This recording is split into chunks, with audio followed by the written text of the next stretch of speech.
What's going on, everybody? It's Gareth with the FCP. Welcome to our new installation studio. Today we're going to be working on this 2010 328i X drive, and we're going to be doing the front brakes, pads, and pad wear sensors. So let's get to it.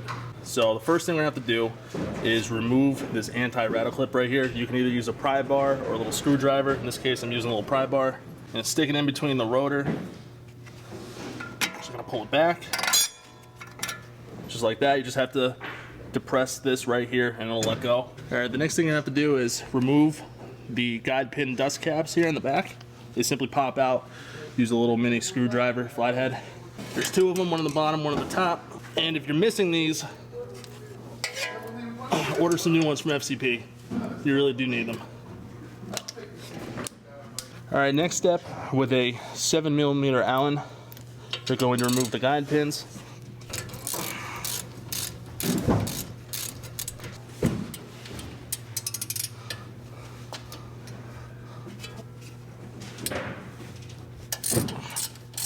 Once you break them free, I just like to run them out by hand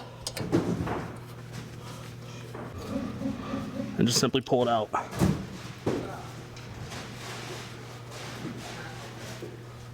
Our next step, I have to remove the caliper from the carrier. To do this, it's going to be a little bit tight, but if you just simply pull on the back of the caliper towards you, it'll compress the piston a little bit and it should just slide right off. Here's your outside pad. We're going to ditch that. Your inside pad, just simply pull out. And you're going to want to find a way to support the caliper. If you have like a bungee cord or a piece of metal, you can just hang it from here. I'm going to just hold it right here on the control arm for a second. You don't want to strain the brake hose. If you need a little bit more access, at least with the front, you can turn the wheel away or towards you. All right, so next step, I'm going to use a 16mm box head wrench, preferably a 12-point, on the back of these bolts, which holds the caliper carrier to the wheel spindle.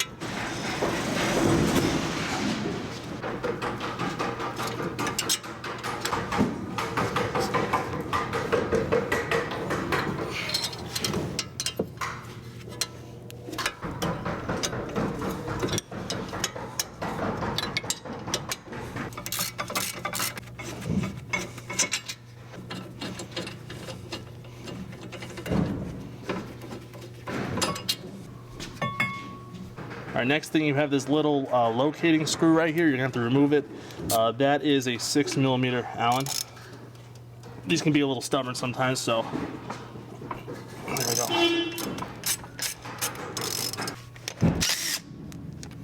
All right, next thing you have to do is you have to remove the caliper from the wheel spindle. This is when you're gonna have to use a hammer more than likely.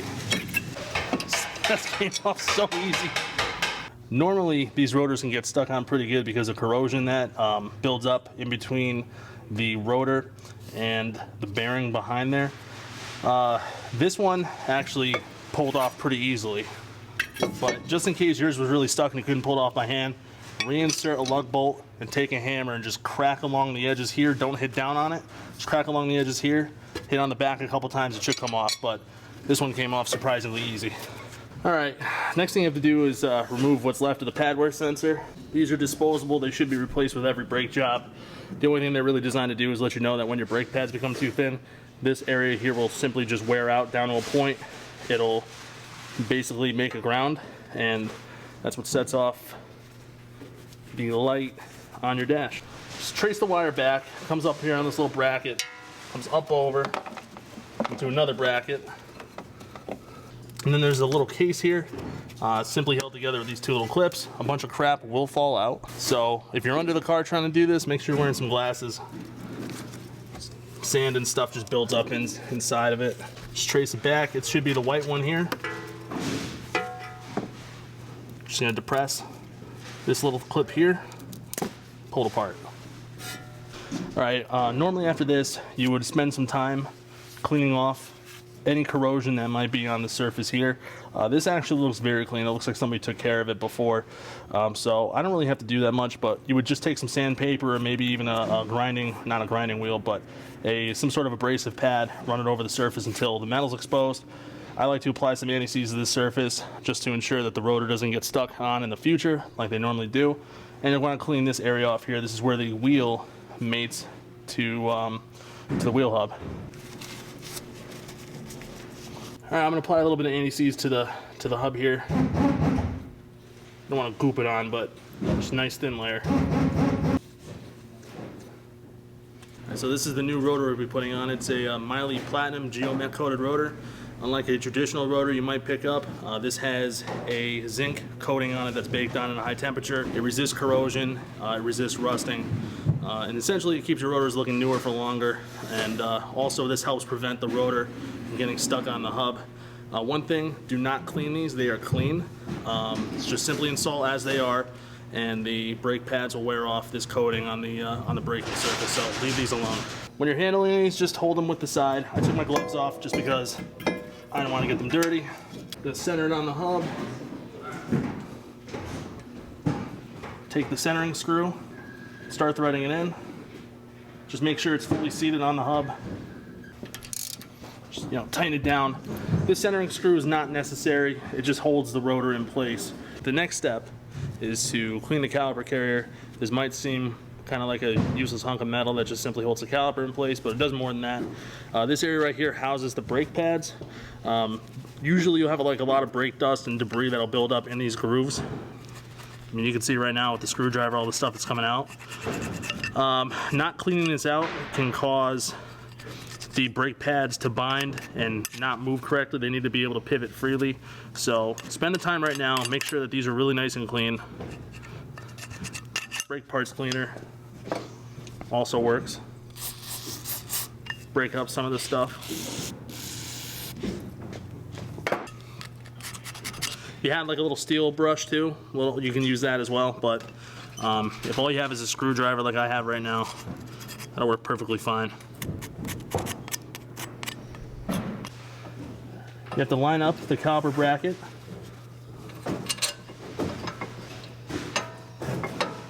What I like to do is I'll wiggle it around while I'm pushing this bolt. What will happen is once you find the threaded part on the bracket, it'll just sort of self-center itself, and then you can start threading it by hand. These can be sometimes really hard to find. Just push down, see how that just kind of always finds its way. And thread by hand on stuff like this. You don't want to cross thread it. If you cross thread this bolt, you're going to have a bad day. 10 times out of 10.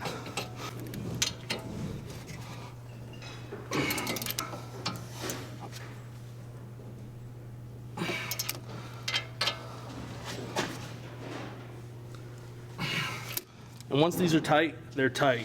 I don't worry about torque specs on something like this, just make sure they're tight. Tight is right. This is a caliper compressor tool. These come in many different shapes. There's even these tools to compress if you have like a dual piston setup. What I do, take an old brake pad and I'm just gonna start tightening it. It'll force the piston back into the bore. And once it bottoms out, it bottoms out. Now, if this piston isn't moving, that means your caliper is seized and you need to order a new caliper. But this is the easiest, probably safest way to do it. You can use a big C-clamp or channel locks if you wanted, but honestly, just go down to the hardware store or tool store and buy this. I bought this for like $3. I've had it forever. So, all right. So next step, we're going to be installing our new brake pads onto the caliper carrier, caliper. And we'll also be putting in our new brake pad wear sensor. Like I said, replace these every time.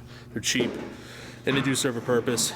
For something like this, just compare the length, make sure that it's the same length this one is, so we can install it without worries. Toss the old one on the side like you just didn't care.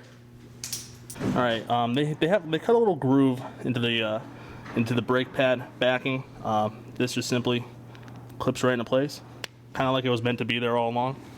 And what you're going to do is you're going to want to grease the contact points, make sure that they can slide freely. I like to grease the back of the shims. This will make sure that they operate quietly.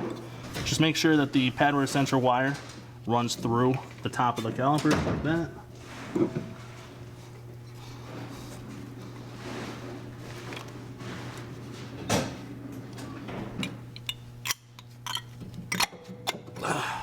Take your outside pad, do the same thing.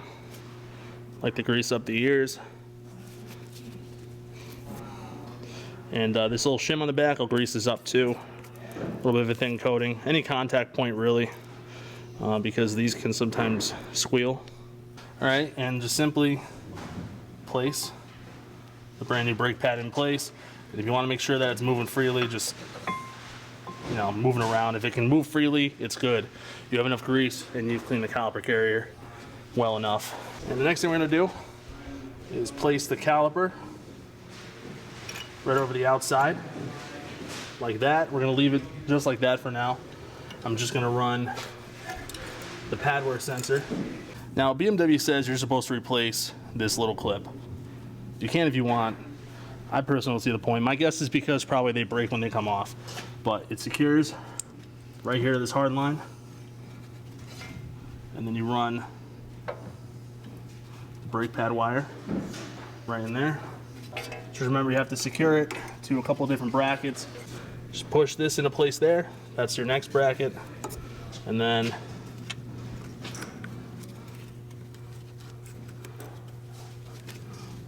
you'll hear a little click when it bottoms out, and that means that's good. Run the wire in, secure it into place, and close it up. All right, next thing you're going to want to do is grease up your guide pins. You're going to want to clean them first. Use some sandpaper, run it over. You can do a wire brush too. These were actually very clean. There weren't really any chunks of anything on it, so didn't really have to spend too much time cleaning these up. Little trick here. These can be a real hassle to grease. Take the Allen bit you're using and use the Allen bit to hold it.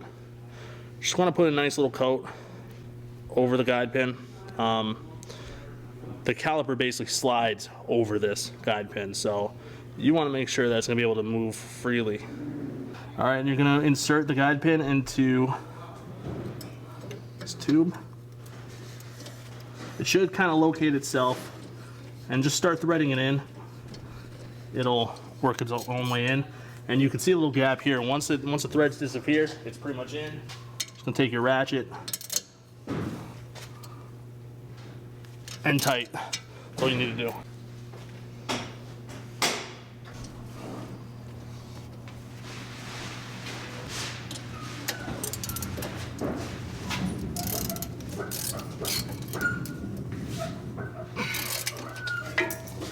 Just make sure you replace the dust caps on the back. This keeps water and dust and dirt out and keeps those pins lubricated. Like I said, if they're missing, replace them. They pretty much just clip into place. Nothing to worry about there. All right, easy way to put this anti-rattle clip back on. Get these little tabs on the outside, and what you're going to do is simply push from here right into place, and they'll just hook in. Just make sure that they hook into the caliper, because that essentially is what holds the outside of the caliper to the bracket. So that's in place and that's all set. All right, guys, so that is all the steps you would need in order to replace the front brakes on a 2010 328iX drive. Of course, if you've ever done brakes on a BMW before, this is all pretty much the same procedure. Also, just a little note on the coating on these coated rotors. If there's some dust on them, like you see here, don't worry about it. Once you brake the first couple times, it's going to wear that stuff right off, so don't try to clean it. Other than that, if you ever have any questions, please give us a call, 877-634-0063. Thanks for watching.